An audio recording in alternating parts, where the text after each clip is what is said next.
So ito na mga idol, magmamakina na tayo. Paliliitin na natin lahat yan. I-design na natin yan. So ito na yung bibigay sa inyo yung tips kung paano ko gagawin yung mga yan. Tapos mapapansin nyo to, ito yung lifeline na bubuhayin natin. So napapansin nyo yan, tatanggalin natin to. Tatanggalin natin part na yan. So para mag-tapered. Yung laki ng trunk na to, yun na lang makikita dyan. Ito na lang. So pagdating naman dito sa side, maliit yung parte na to. So malaki yan.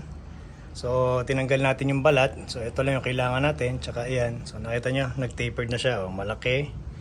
Papaliit na siya. So ito rin, paliliitin din natin to. Ito lang kinuha natin balat. So yung mga idol, applicable lang to sa mga hardwood na pwedeng ganyan ang gawin, ha? So tara, magsimula na tayo. So dito ulit tayo magsisimula sa isa na to.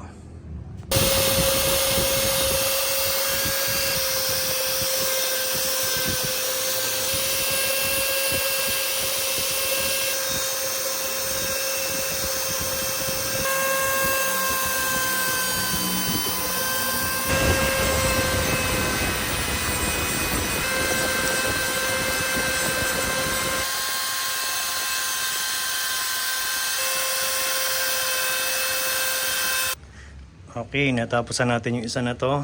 So ngayon, ito ngayon, malinis to. So yung kahoy, pantay dun sa balat. Tsaka ito, pantay din sa balat.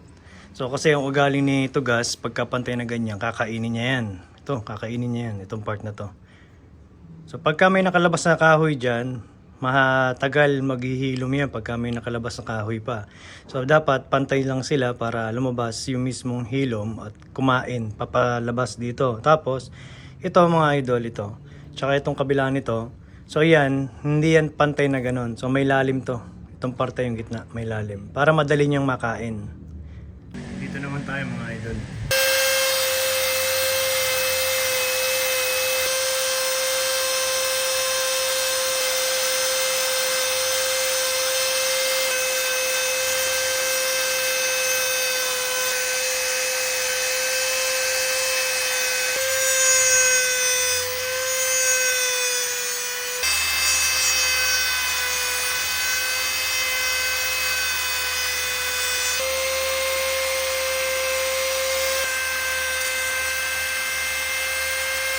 So pagkatapos natin mapaliit, ayun na siya ngayon mga idol.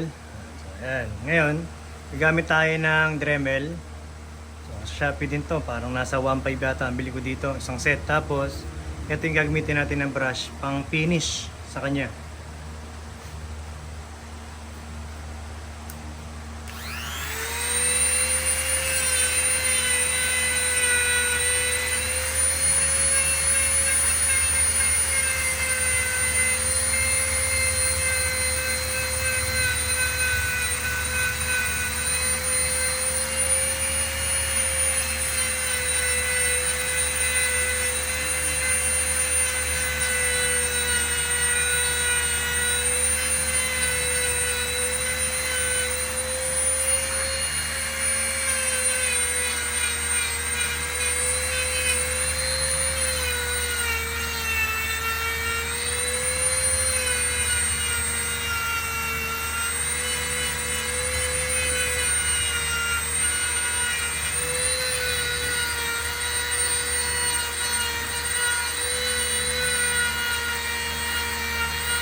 Natapos na natin itong isa na to.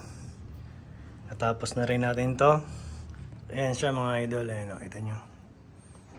Ayan.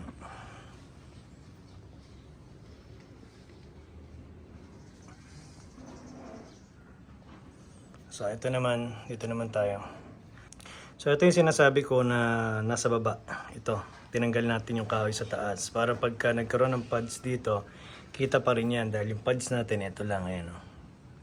So kita pa rin siya, di ba? So dito na tayo.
So, nangyari na natin to.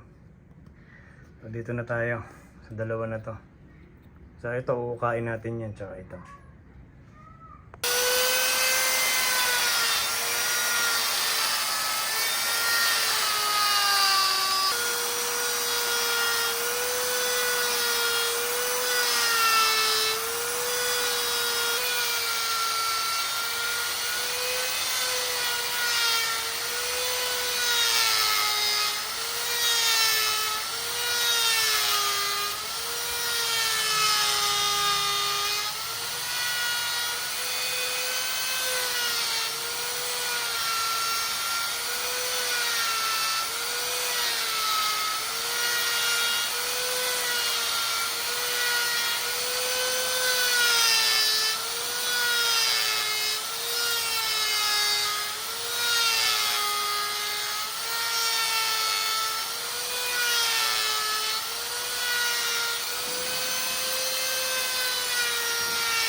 So, nahukay na natin to. Wala na yung nanditong kahoy kanina.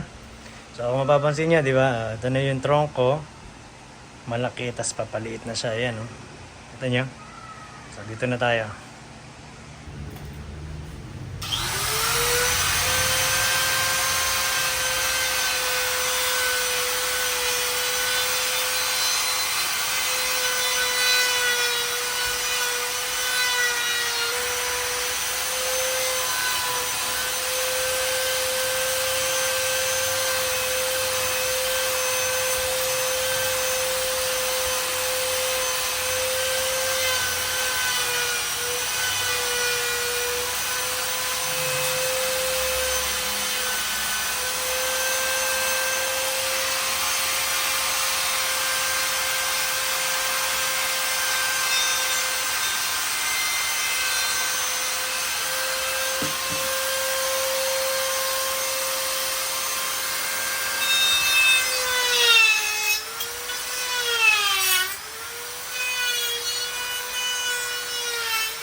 So yun, after maghapon na workshop, yun nga, sabi ko, hindi basta-basta talaga magmakina.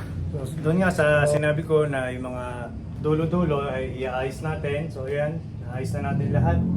So ito kanina, ang laki nito, di ba? So ngayon, ang liit na niya. So inayos natin nasa likod na gin, pati ditong gitna. So hindi biro talaga mga idol. Isa-isahin natin yung ginawa sa kanya ngayon sa pagmamakina at pagbabalat. So, una na nga ito. So, ayan. Sunod to. Tinapered natin. So, ito naman yung sumunod na ginawa natin. Pangatlo. So, ayan.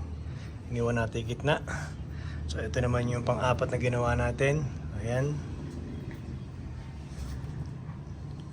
Ayan siya. Tapos, ito kanina, buo yan, di ba? So, hanggang dito kanina yan. So, kinuha natin yung kahoy, tinanggal natin. So, kung makita nyo yung lifeline, ito yung lifeline niya. So, tapos, ito naman yung pang-anim na ginawa natin. So, ang laki niyan. Ayan, nakita nyo sa taas. Ayan, hanggang dito kanina yan. So, tinanggal natin yung kahoy dito.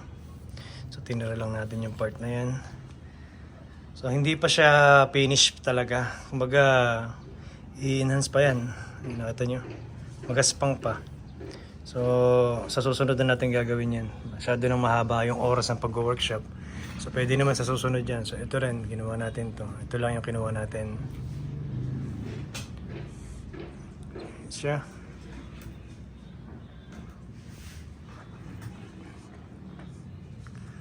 So, ngayon, ang gagawin naman dito ay ipapower spray ko. Linisin mo na yung katawan. Tapos, talagyan ng gamot. So, pagkalagay ng gamot, ayan, tsaka natin ngayon wawiringan yan. So, yun na yung susunod na vlog natin. Wiring naman. Layout.